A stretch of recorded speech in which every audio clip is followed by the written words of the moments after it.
ઇતિહાસમાં આપણે મોટા ભાગે એવા રાજાઓ અને સમ્રાટોની વાતો સાંભળીએ છીએ જેમણે રાજ્યો જીત્યા અને સામ્રાજ્યો બનાવ્યા. પણ આજે આપણે એક એવા શાસકની વાત કરીશું જેમનો વારસો જીતથી નહીં પણ ત્યાગથી લખાયો છે. એક એવા રાજા જેમની મહાનતા એ વાતમાં નથી કે એમને શું મેળવ્યું, પણ એ વાતમાં છે કે એમણે એક રાષ્ટ્રના નિર્માણ માટે શું આપી દીધું. આ સવાલ ખાલી કિતાબો માટે નથી. 1947માં જ્યારે ભારત આઝાદ થયું ને, ત્યારે આ સવાલ દેશના ભવિષ્ય સાથે જોડાયેલો હતો.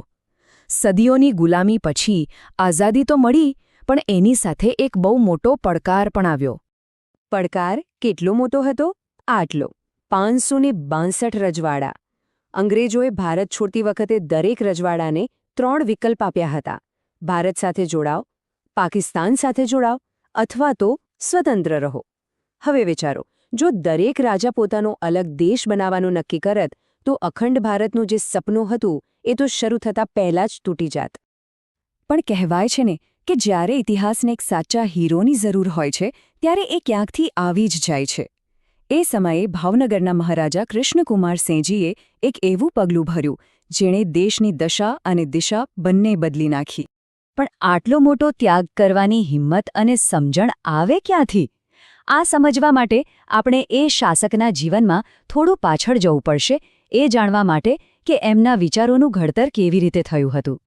બાળપણમાં જ પિતાનું અવસાન થયું અને માત્ર 7 વર્ષની ઉંમરે, રમવાની ઉંમરે, એમના માથે રાજ્યનો તાજ મૂકી દેવામાં આવ્યો.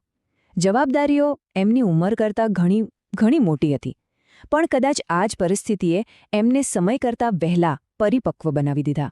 એમનું શિક્ષણ 3 અલગ-અલગ સ્તરે થયું. રાજકોટની રાજકુમાર કોલેજમાં પરંપરાગત શિસ્ત, ઇંગ્લેન્ડમાં આધુનિક અને ખુલ્લા વિચારો, અને સર પ્રભાશંકર પટની જેવા મહાન દિવાન પાસેથી વહીવટના પ્રેક્ટિકલ પાઠ. આ ત્રણેયના સંગમે એમને માત્ર એક રાજા નહીં પણ એક લોકોના શાસક બનાવ્યા. જો આપણે એમના શાસનકાળ પર એક નજર કરીએ ને તો ખ્યાલ આવે કે 1947માં એમણે જે નિર્ણય લીધો એ કોઈ એક રાતનો ચમત્કાર નહોતો. એ તો વર્ષોથી ચાલતી પ્રજાસેવાની તપસ્યાનું જ પરિણામ હતું. આ માત્ર શબ્દો નહોતા, આ એમના શાસનનો મૂળ મંત્ર હતો. રાજ્યાભિષેકના દિવસે કહેલી આ વાત એમણે જીવનભર પાળી બતાવી. એમના માટે સત્તા એ કોઈ ભોગવવાની વસ્તુ નહોતી, પણ લોકોની સેવા કરવાની એક જવાબદારી હતી. એમણે પાયાના સુધારા કર્યા. ગામડાઓમાં પંચાયતો બનાવી જેથી લોકો પોતાનો વહીવટ જાતે કરી શકે. ખેડૂતોના બધા જ જૂના દેવા માફ કરી દીધા. છોકરીઓ માટે શિક્ષણ બિલકુલ મફત કરી દીધું. અને ન્યાયતંત્રને કારોબારીથી એકદમ અલગ કરીને કાયદાનું શાસન સ્થાપ્યું. આ તો જાણે ભાવનગરમાં જ એક આધુનિક લોકતાંત્રિક દેશનું નાનું મોડલ તૈયાર કરી રહ્યા હતા. અને હવે વાર્તા પાછી ફરે છે એ ઐતિહાસિક સમય પર, જ્યારે એમના આ બધા જ આદર્શોની અસલી પરીક્ષા થવાની હતી. આખું ભારત એમની સામે જોઈ રહ્યું હતું. સરદાર વલ્લભભાઈ પટેલની સામે 562 ટુકડાઓથી બનેલી એક વિશાળ દિવાલ હતી. એક ખોટું પગલું અને ભારતનો નકશો કાયમ માટે વિખેરાઈ જાત. એમને એક એવી ચિનગારીની જરૂર હતી જે એકતાની મશાલ પ્રગટાવી શકે. અને એ ચિનગારી બની ભાવનગર. ડિસેમ્બર 1947 મહારાજા ગાંધીજીને મળવા ગયા. ત્યાં કોઈ શરતો નહોતી, કોઈ સોદાબાજી નહોતી. માત્ર એક જ ભાવ હતો: રાષ્ટ્ર માટે સંપૂર્ણ સમર્પણ. ગાંધીજી, જેમણે પોતે મોટા મોટા ત્યાગ જોયા હતા, એ પણ આ નિસ્વાર્થ પ્રસ્તાવ સાંભળીને વિચારમાં પડી ગયા. એમણે મહારાજાને પારિવારિક જવાબદારી યાદ અપાવી, કારણ કે એ જાણતા હતા કે આ નિર્ણય માત્ર રાજકીય નહીં પણ ખૂબ જ અંગત પણ હતો. અને મહારાજાનો આ જવાબ એમના આખા જીવનના દર્શનનો સાર હતો. એમણે પોતાના પરિવાર અને રાષ્ટ્રરૂપી પરિવાર વચ્ચે કોઈ ભેદ રાખ્યો જ નહોતો. એમના માટે તો દેશ જો સૌથી મોટો પરિવાર હતો. બસ આયા એક પગલાંએ આખી બાજી પલટી નાખી.